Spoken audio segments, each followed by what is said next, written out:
All right, good morning.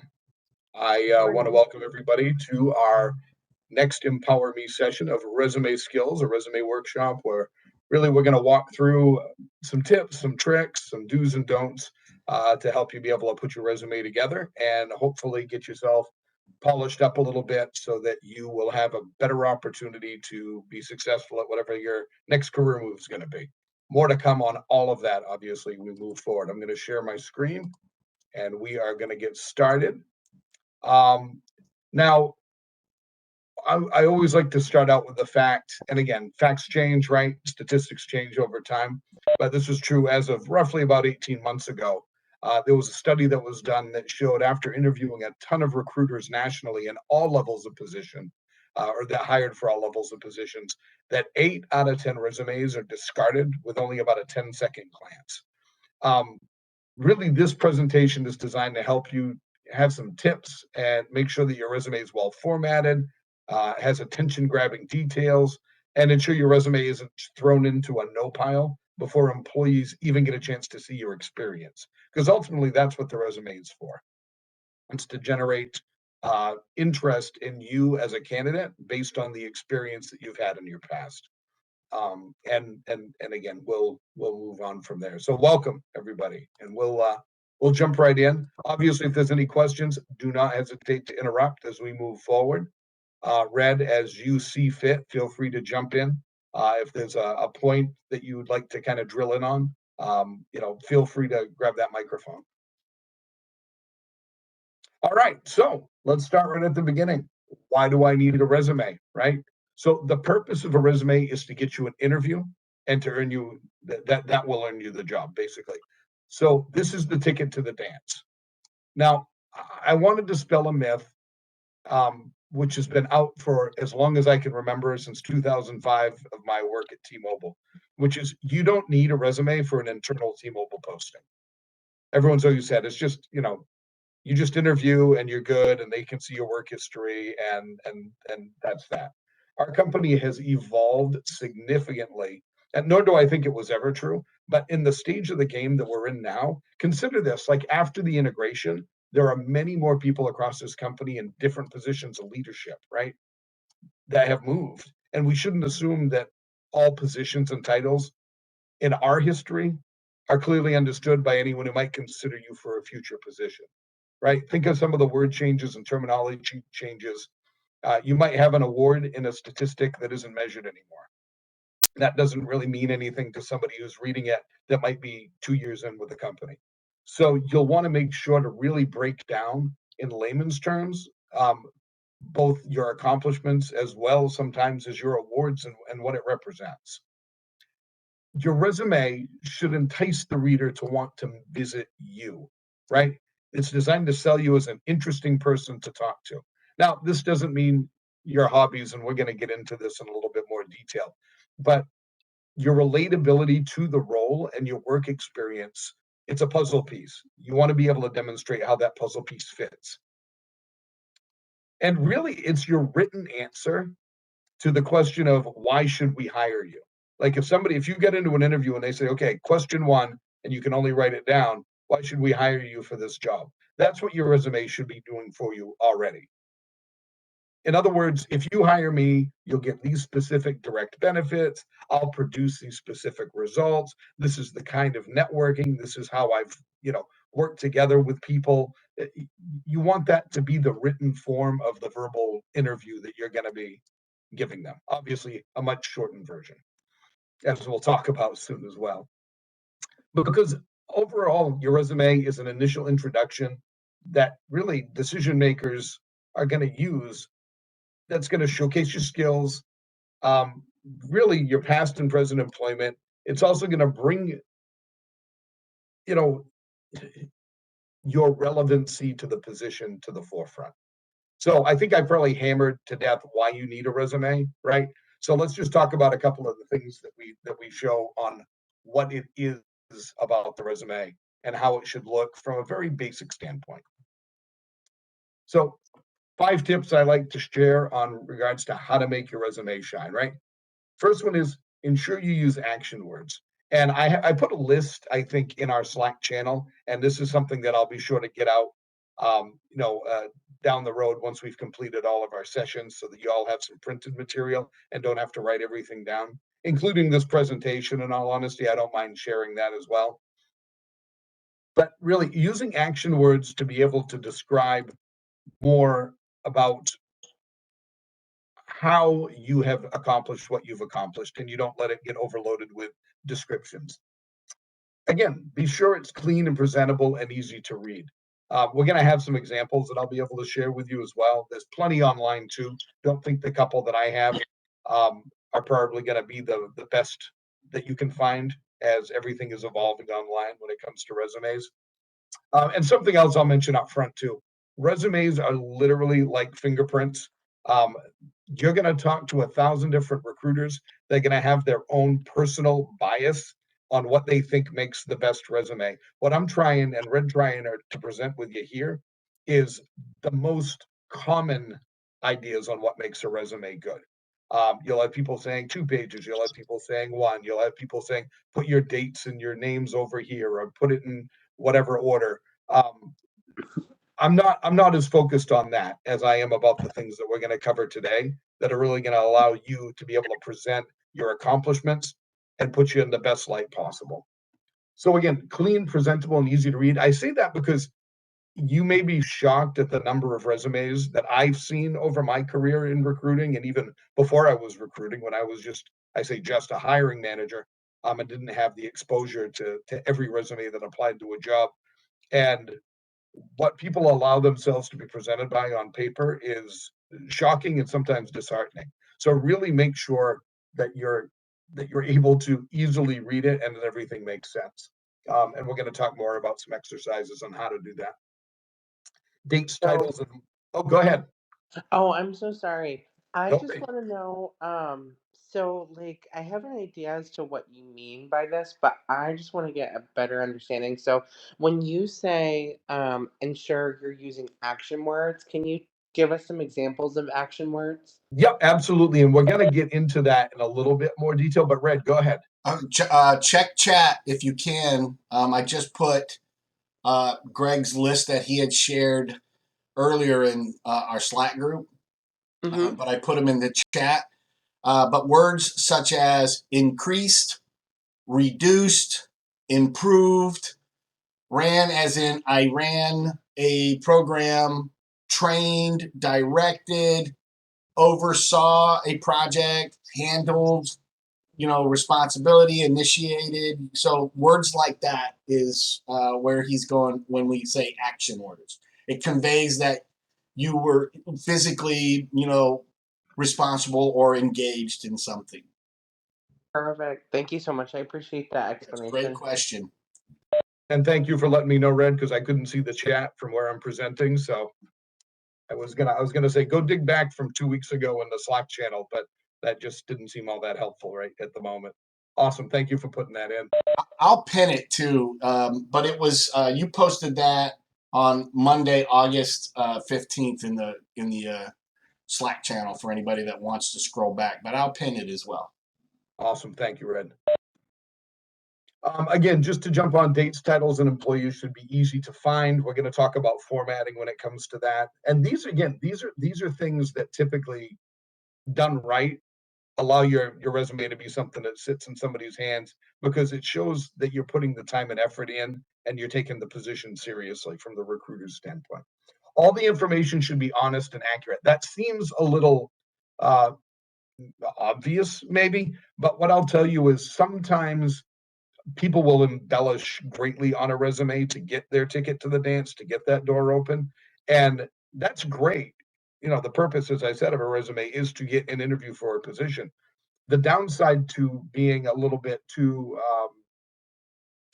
let's say, creative with some of your accomplishments is that as an hiring manager, as an interviewing manager, I'm going to be really digging in on those pieces that interested me. And if you seem very hollow in your responses because maybe you didn't have as much um, of a part in the success of something as you gave yourself credit for in a resume, it's going to become very obvious when you're in the interview. So just make sure, there's a certain standpoint of be proudly humble is what I like to say. Put forward the things that you've earned, but let that talk come out in your resume from the standpoint of dates and what you accomplished, and as Red had mentioned, the impact. And then once you're in the interview, you can kind of give more detail on what your specific part of that accomplishment was. And again, the last thing that I'll mention, and I think it's quite important, and it tends to stir up a little bit of dialogue. So feel free if anybody has any questions, is double check that your resume and LinkedIn profile are updated for the role that you want. Having a LinkedIn profile is where most recruiters, especially when you're looking at professional roles, will go to almost check the work. It's like it's the business way of looking somebody up on social media to find out who they are, right? As recruiters, we don't do that. As recruiters, we don't go to Google somebody's name and see what happens, because that can create a number of biases that we don't want in the workroom. But LinkedIn, that is truly a living document that gives you the ability to have a whole lot of selling points that you can have set up and established that really gives some great insight on your networking, of your previous experiences. It allows a little bit more multimedia to be involved. It allows to be able to share different insights and things that are important to you. It's more of a personalized aspect of a resume that gives you a lot more latitude to kind of put who you are out on the table. So if you don't have a LinkedIn profile, I would recommend getting one. And there's a number of links and sites that I can give you on how to set those up. So feel free to reach out to me individually. It's more of the professional roles that it does get utilized in, out of fairness. So depending on what you're looking for, kind of determines the need, is what I will tell you. Red, anything you'd want to add to that? No, I think I love the what you call humble, honest piece. I think that's just, it's important for us to consider. I know several peers within this business that I am also connected on LinkedIn, and their profile there does not match. I'll say does not match politely the role that they currently have. I have some folks that are in a supervisory capacity, and they have listed themselves as manager. And so if you could imagine a recruiter thinks, oh, well, this person's managed at this level, let's grant them an interview. And then through the interview process, you can tell by the answers that somebody was not at that level of responsibility. It's more than just a sorry, we're not going to hire you. It becomes part of that perception, a little bit of that brand damage. So I think that's important. And I also agree with the LinkedIn piece. It's something that I've had a LinkedIn profile for many, many years, but it wasn't in the last couple of years that I've really realized I need to make sure that thing stays current, that reflects as a matter of fact, Greg, yesterday I started going in to put in my certifications. So Nice. I'm a big fan, and I think it's timely and poignant. We have a question in chat, Greg. Oh, please. So Sean says, so what are both of our thoughts on multiple resumes for different types of potential roles or employers? So That's perfect. we're Go going to for it, talk Red. about that. Take it Yeah. No, we're going to be bringing that up as part of our next. But to give you a brief insight, what I'll tell you is I think it's a great idea, and we're going to talk a little bit more, I think, in detail on why as we move forward. We should touch upon it, and hopefully give some ideas so you don't feel it needs to be a whole lot of extra work, because it really won't be. It'll just be more a slight modification based on the position that you're applying for. Oh, perfect. I'm always about less typing. Nice. All right, so let's jump ahead and get to the 7 common pitfalls that get you in that round file, or what are they? Round bin, round cabinet, trash can. You see File where I'm going with 13. this. What's that? File 13. There you go. I like it. I like it. I know that there's a term and it's just not jumping out at me, but that's okay. I stumbled over it enough. I don't want your resume to get tossed aside without consideration of you and what you've done. And I don't want that to be because of how you formatted it, right? So first thing, resume length. This isn't an instant kill, but I will tell you it's a big deterrent. If you're not able to kind of give the audience the ability to make a reasonably quick determination on your qualities and qualifications and right fit for the job, then it's going to be very difficult for you to proceed. The average recruiter spends maybe 10 seconds initially. And I say initially because if you're if you're in the good pile, it's going to be reviewed in more detail. But you've got maybe 5 or 10 seconds to figure out if you're going to go on that. Yeah, this one looks like somebody we can consider, go to the right, or no, and goes to the left. So if you include too much history, it can make your resume too long. That's usually the first step. I look at, again, depending on the experience of your experience, I should say, and what type of position that you're applying for. I usually keep work experience to maybe 5 to 15 years. That's usually a good guide. We could all go back, my first job was bagging groceries at Shop and Save, which is now Hannaford. Um, there's really not much point in me putting that into really any role that I would be going for right now. Um, so I might go back, let's say in 20 or yeah, no, not 20. I can't even say 20. In 1999, I started working for MBNA America, and that's really I got where my call center stripes and started to understand the business that correlates to what we do today. So if I was going to go back and explain my professional work history, that's probably where I'd begin, and maybe even leave out where I worked for the city of Waterville as a wastewater treatment plant operator for 8 years. Because again, is that part of my history? Heck yeah.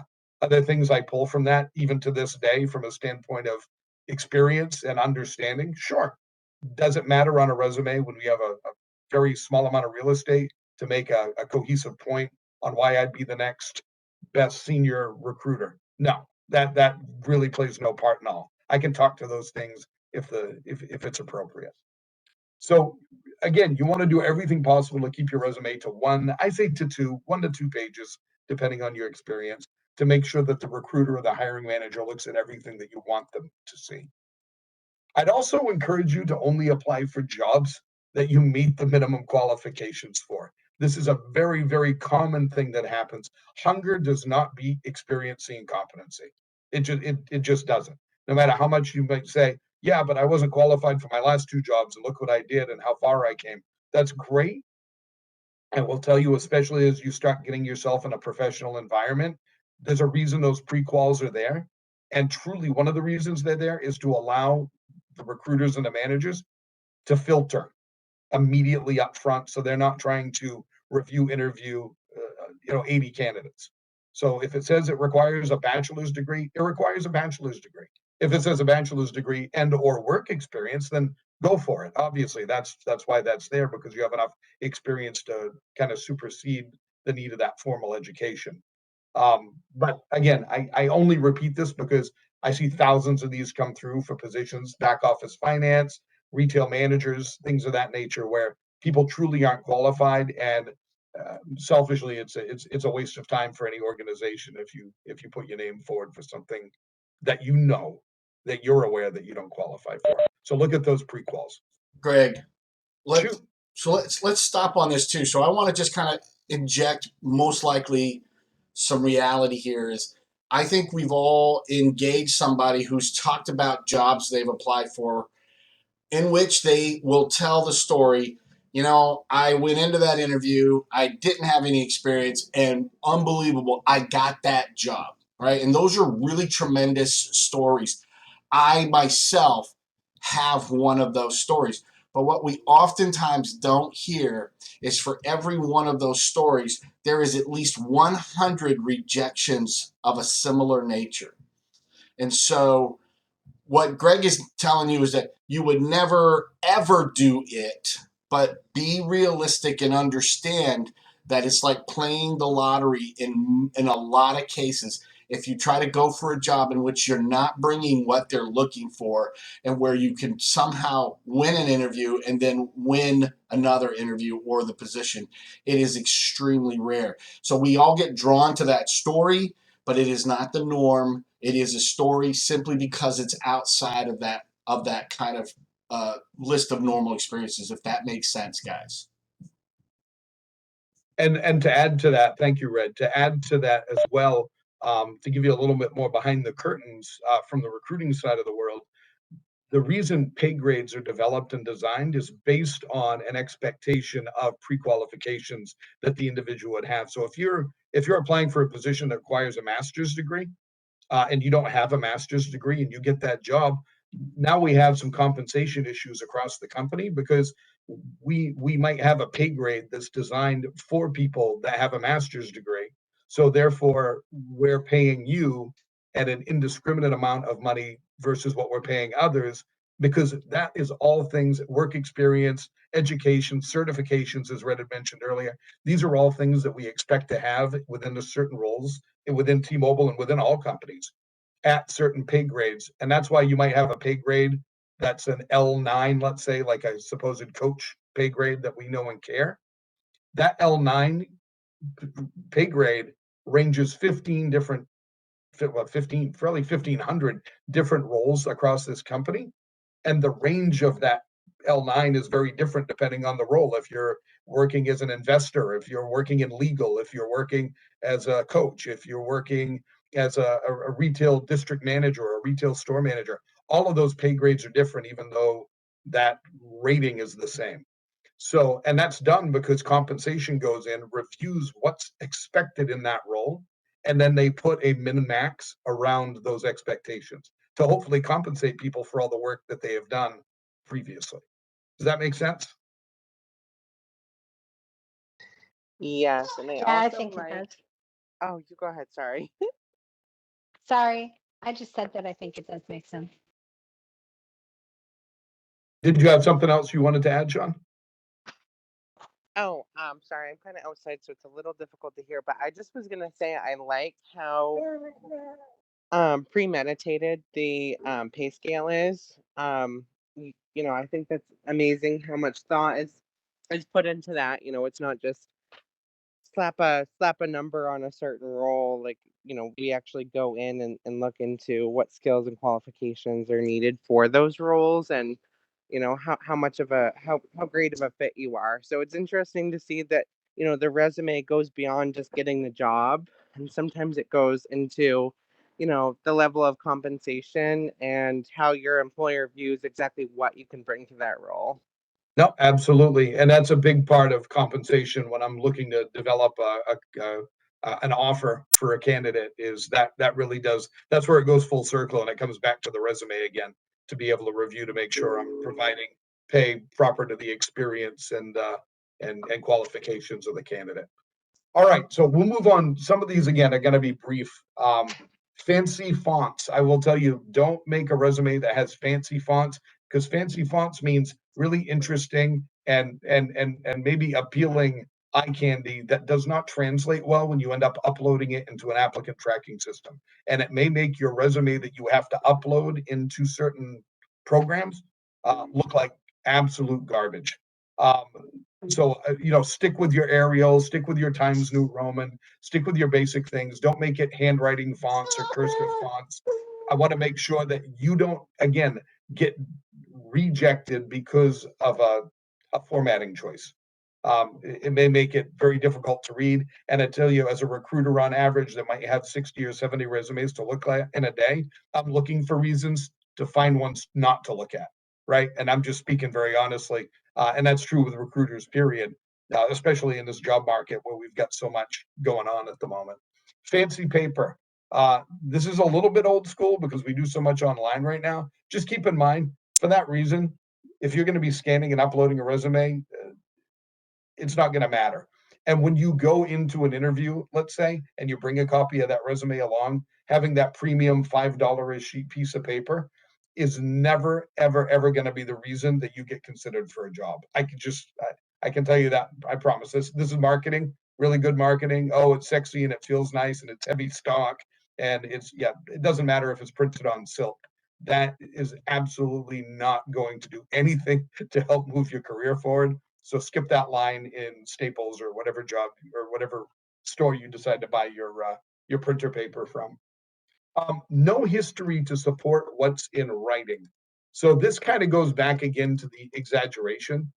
Um, Really, for every job you list, make sure you can speak to your accomplishments and what you did during that time. When you get called in for an interview, you're going to want to make sure that you have good examples for each job listed. And that's really what it comes down to, is to be able to have that conversation and dialogue springboard off from the resume that you've produced. Now, again, space on a resume, as I had mentioned a couple of times, is valuable real estate. So make good use of it and do not waste any of it. And I say waste because for what the purposes of what we're talking about, it is on a personal section. Your hobbies and other personal facts about you likely will not help you land your dream job, right? Whether it's certain music you like, the fact you enjoy reading and photography, that's all awesome. Save that for the interview dialogue, right? Save that for the, hey, tell me a little bit about yourself. What is it you like to do? What is it you like to do, like to go? Do you travel? A lot of those are icebreakers or sometimes a warm up when they realize that you're a great candidate and they kind of want to get to know a little bit more behind the scenes about you as an individual.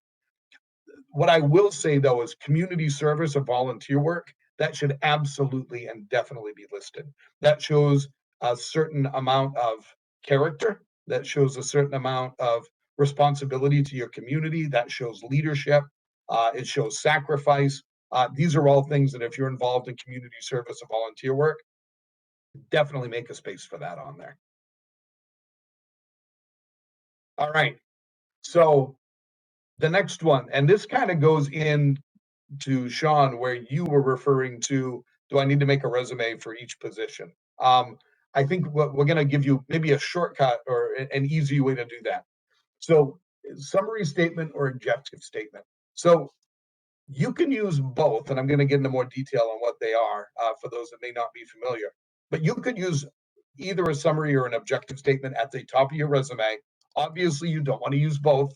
This is just one of two styles. A summary statement for definition. Really, it's a short paragraph at the beginning of your resume that's going to highlight your professional skills and experience.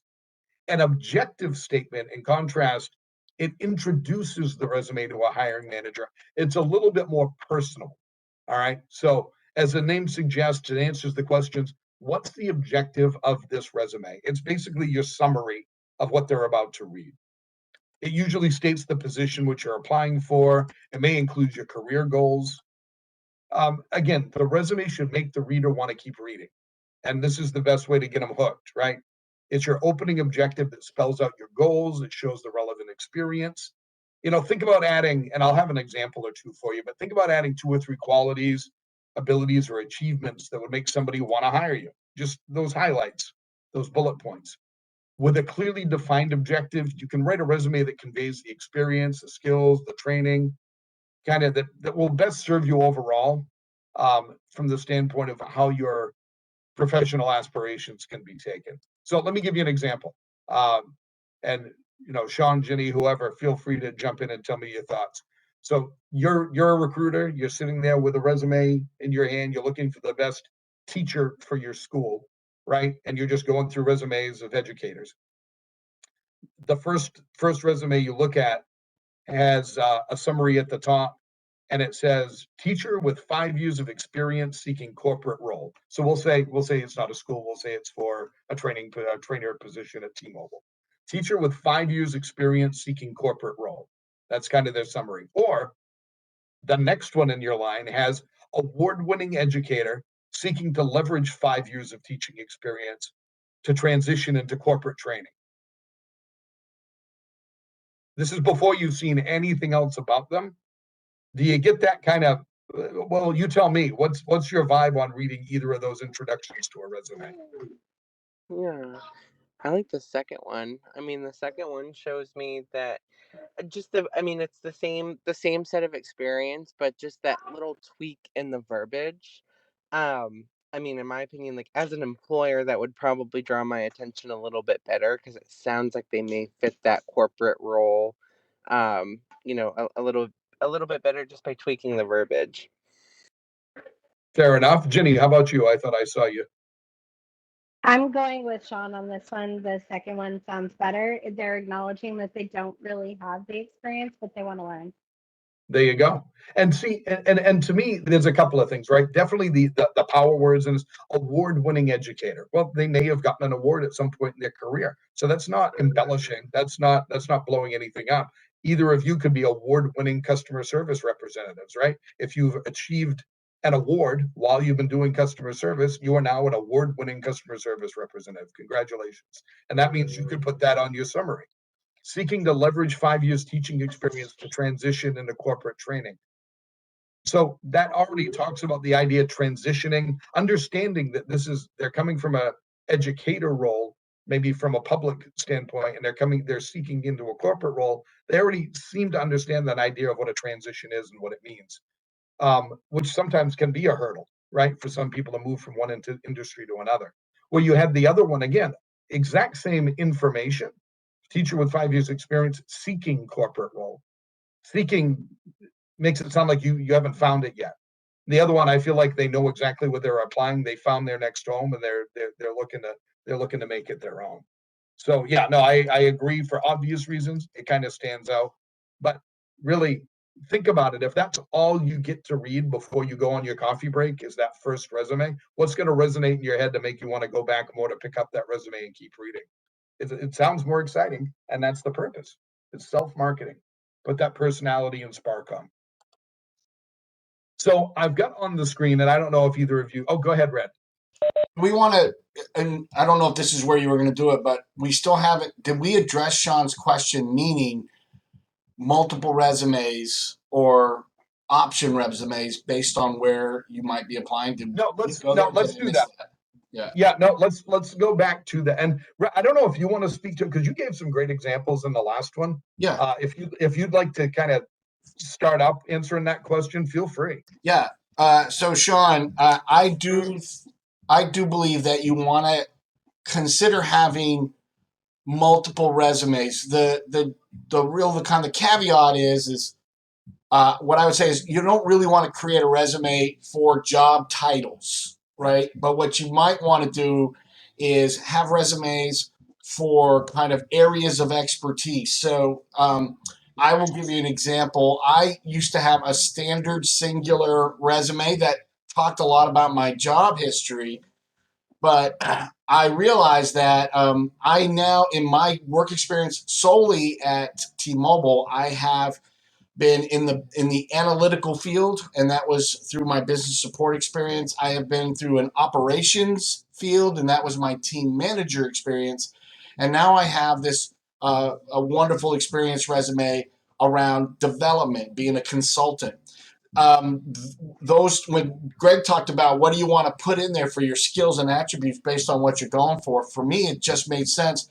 I manage 3 overall templates because all 3 of those fields are still appealing to me. My next step in my career will most likely be at least in one of those 3 areas of business, in either leadership or in some sort of project management pace or in some sort of consultative or development pace.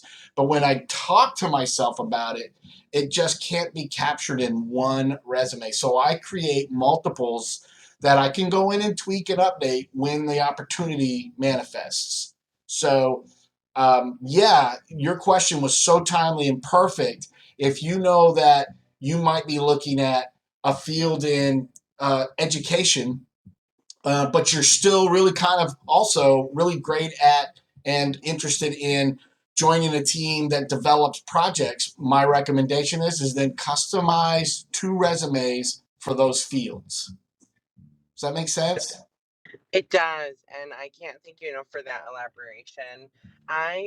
There's just so many people. I mean, you're not going to do one. I mean, the chances are, you're not going to do one line of the same work for your whole career. Everyone's going to have little points of time where they did something drastically different. So, yeah, no, I just was wondering if it was, better to have one, sort of default set of soft skills and showcasing what you can bring, because I find that showcasing communication skills, leadership skills, and examples of those are something that I find to be like universal in a resume. But I like the idea of kind of having 2 or 3 going. So, for me, I have had some background experience in food, and then I did some work with real estate for a little bit. And now I work with T-Mobile. So that's three completely different lines of work. But, having two or three resumes going, Yeah, I love that idea. So I'll definitely incorporate that. fantastic. It was a great question, Sean. Thank you. And I think to kind of add to what Red had said, and thank you, Red, too, for that, is sometimes it's not your whole resume that needs to change. Like for me, I've got two. And really it's one that I edited once, and now it's just kind of formed legs and kind of continues on uh, into the kind of the L&D world, like learning and development, as well as the recruiting world. Um, your history, your work history is your work history, right? You still need to put in what you've been doing for the last 5 to 15 years, but it's the bullet points under what you accomplished and what you focused on that really should be highlighting why you would be victorious, successful in that next role that you want to get. So though Red may have on that resume the exact same positions, he's going to be highlighting projects and impacts that he made that are going to relate to the role he wants, and leave off the ones that might be still very important and something he's proud of, but it just isn't tangible uh, in its relatability to the position that he wants to go for. So it doesn't need to be, it shouldn't look entirely different from the standpoint of substance, structure, content. It's just going to be, what are you highlighting about your past experience? And really that summary and objective statement at the top is going to help really create the brand of why you're applying for that specific position and what you bring to the table.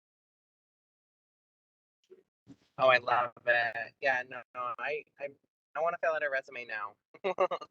Oh, you'll have that chance. Yeah, and it's crazy because these tips and what you guys are providing, it's not like it's crazy elaborative. I mean, I don't know. For me, I've never heard of actually putting a statement at the top of your resume like you guys had gone over. So that's a really cool idea too. Well, here, I've got a couple of examples, and these examples I'm going to share with you. If you don't have it on the screen, I can walk through it. I'm not sure if you guys are audio only or if you've got access to the video, but these are two different resumes that are real. Just, we change things to protect the innocent. And neither of them, I'm going to tell you right now, are great. And neither of them are absolutely terrible. These are common resumes. But really, the reason I played them or put them up on the screen is to just give you an opportunity to look at some of the things that are out there, and to get after the things that we've talked about, to be able to get feedback on what do you think, what would you change, what do you like. There might be some things you pull from these that you really like the formatting and the structure, and you can use it for your own. There's going to be some other things that you notice that, like this one, which is already underlined, and I thought I took it off, spelling mistakes that are on a resume. Utilization, you can see down at the bottom quarter of the screen, which is already underlined. But I don't know, do either of you have the ability to kind of view this as we talk? I know it's pretty small, so I don't want to. I can see it. I do. I see the selected accomplishments. I'm kind of gazing through it here. Okay, so yeah, take 30 seconds or so, like you would if you were a recruiter, and just kind of quickly breeze through it, and let's talk about kind of the vibe it gives you and what you might pick up on.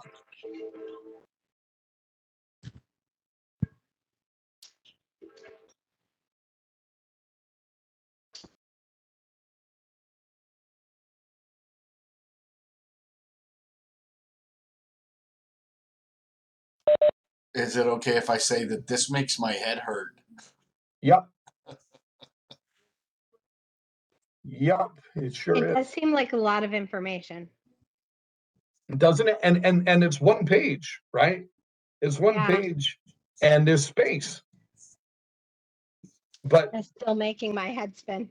So yeah. So call out something, Miss Jenny. What was like one of the first things your eyes rested on that you felt didn't help you get closer to Alex? Honestly, the first thing that caught my eye was the selected accomplishments, but the wording is complex. Mm-hmm. I'll There's just say just too much work. Too I many don't words. even know if those are real words. Is presentational and communicational actual English? Is that a, like, I have to go Google it.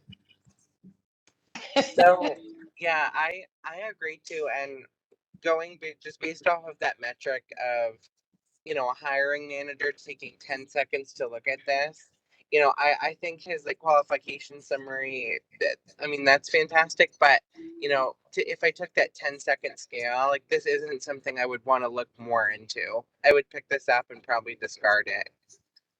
So you're all nailing stuff right off the bat. It's word choice. It's words that aren't real. It's words that don't exist. I know the first thing I notice, and I keep forgetting until I look at it again every time I do one of these presentations, is just the email at email.com in the top right hand corner. Like email is AEMIL. Like there's just these little kind of quirky spelling mistakes. It's using word choices that are trying to impress or prove something because there's such big words. But it's also those selected accomplishments. For me, my immediate turnoff on this resume comes with that fourth bullet point. Great time manager. What the hell does that even mean? Like, what is that saying? Right? Like that you need to list. This is what we talk about, being specific with what you've accomplished, projects you've been involved in. How do you demonstrate that you're a great time? And what is a time manager anyway? You manage you're a time lord. Like, I don't understand what that's even trying to say. It doesn't really make sense. So to your points, all of your points, overutilizing big words, not having them kind of consistent with trying to tell a story. I don't feel a story. I feel like this person just grabbed a bag of adjectives and just shook them out all over the paper. And it didn't really tell me anything about much, except that the person has probably done some software engineering work, which is kind of what we're looking for. We can't finally get to that towards the bottom, our coding recognition, you know, but really no specifics in regards to what this person has done in their work history for the last several years. It kind of sounds like they're fluffing up that they could plug in a cord to an outlet. Yeah, at the It bottom, doesn't sound like they really know what they're doing. I can see they know a lot of programming languages, and that's great, but that doesn't necessitate somebody that might be part of my bench strength program to lead this department down the road if I'm hiring somebody that is struggling this much to be able to demonstrate what they've done to get them in the door. So let's jump on to another one. Now, again, before I reveal behind curtain number 2, I know I talked to you about the busyness and I talked to you about making sure there's one page. All right, so eat this one for a second. But read it before you react to it. Look at it before you jump to a conclusion, which again, unfortunately, as a recruiter, this is your job. You've got to really kind of dig in because you're trying to find the best candidate for the company.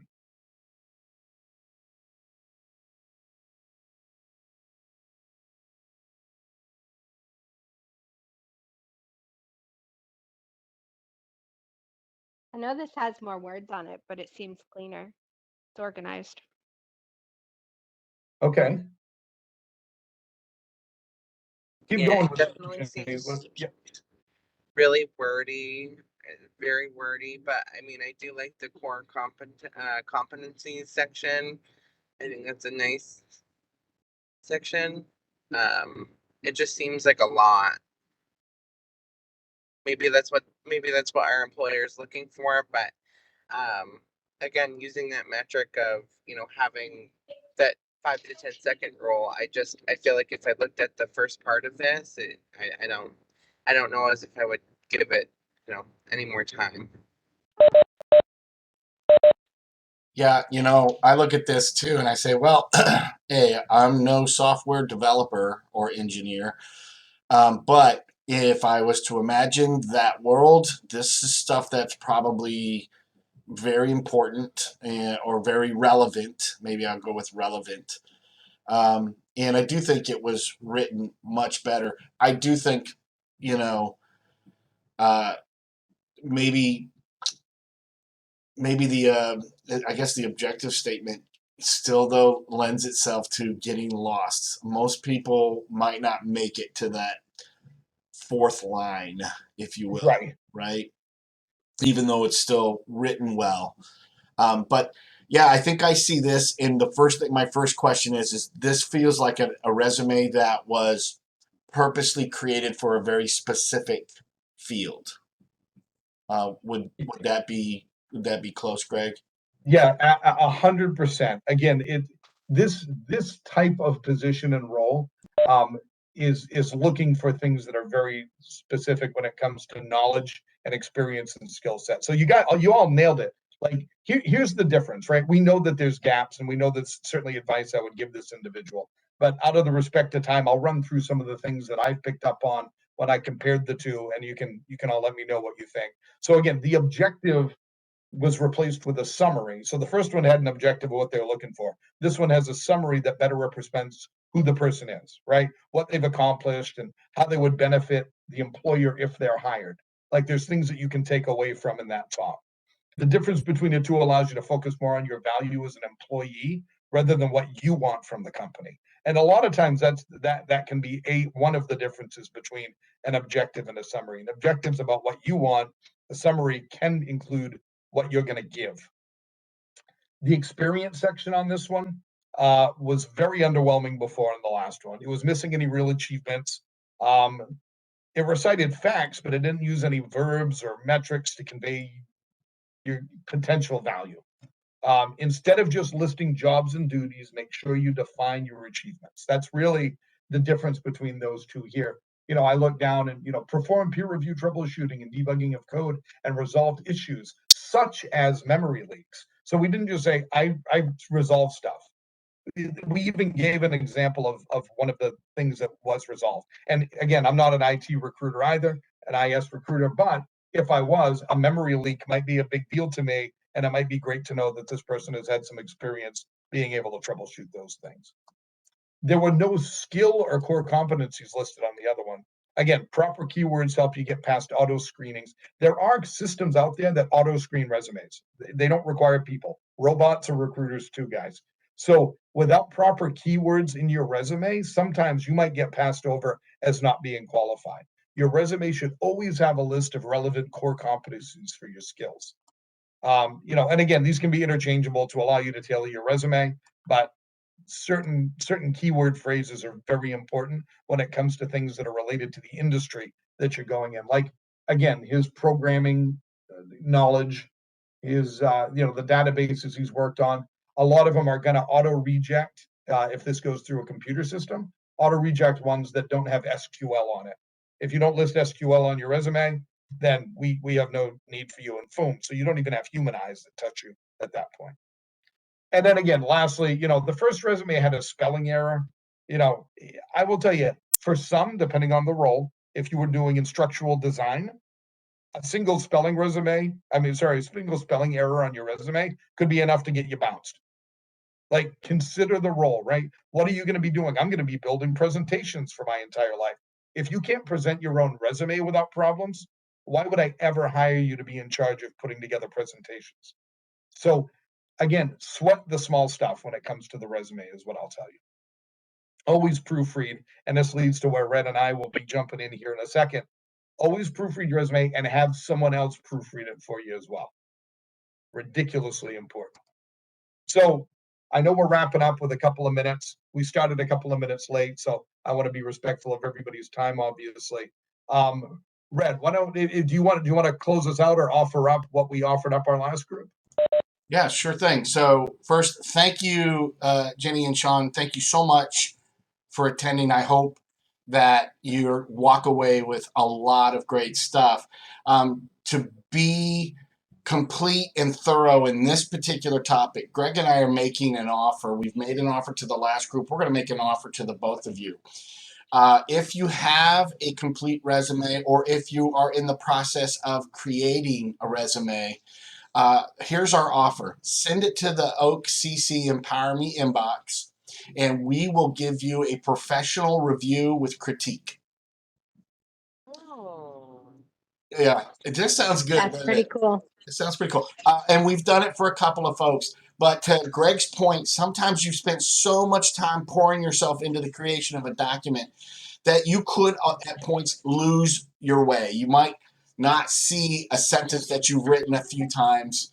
in the way that a recruiter will see it. So we offer that to you. We'll give you some suggestions or any type of little small amendments that you can make. And we want to offer that to this group. So there's that.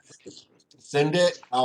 We've already done it for the first group. We'll respond back within a few days of receiving your resume. And here's what I'm gonna tell you because we got 1 minute. So we congratulations. We have only one topic left in your EmpowerMe experience. And the next topic that we're going to kind of lend ourselves to is network a lot. And this is where we tie all of our experiences together and put it to work for us. So within a day, I will send out the one pager to everybody so you can get started considering the topic and reading the articles.